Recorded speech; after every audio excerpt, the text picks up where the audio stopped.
ఓం నమస్తే. ఆత్మీయులకు దేవదేవుని ఆశీస్సులు. ఓం నమో భగవతే వాసుదేవాయ. ఓం నమో నారాయణాయ. ఓం నమః శివాయ. శ్రీమాత్రే నమః. హరి ఓం. వైష్ణవులను, శాక్తేయులను, శైవులను అందరినీ సమాన భావన చేస్తూ చెప్పుకోదగిన మంత్రములివి. ఇందుట్లో ఓం నమో భగవతే వాసుదేవాయ ఇది వైష్ణవుల యొక్క పరమశ్రేష్టమైన మంత్రము.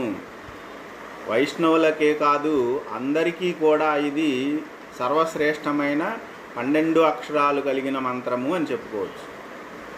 ఇందుట్లో వాసుదేవ అనే పదం ఉంది. ఇది శ్రీకృష్ణ పరమాత్మకు ఉన్న పేర్లలో ఒకటి. వసుదేవుని కుమారుడు కనుక వాసుదేవుడు అని అంటారు. దశరథుని కుమారుడు గనుక దాశరథి అని శ్రీరాముణ్ణి అంటారు. ఈ విధంగా వచ్చింది పేరు వాసుదేవ అనేది అని మనం అనుకోవచ్చు. అయితే వాసుదేవ అనే ఈ నామంలో విశేషమైన గొప్పతనం ఉంది.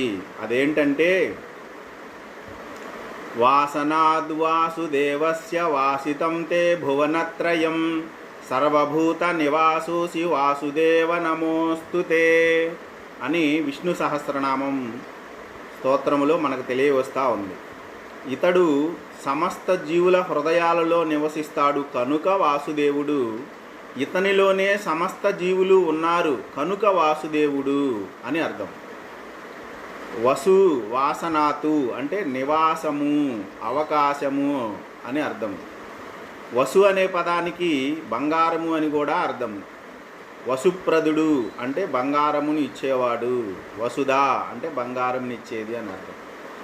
ఈ వాసుదేవ నామానికి మరొక విశేషం ఏంటంటే అనిరుద్ధుడు, ప్రద్యుమ్నుడు, సంకర్షణుడు, వాసుదేవుడు అని ఈ 4 నామాలకు చతుర్వ్యూహములు అని అర్థం.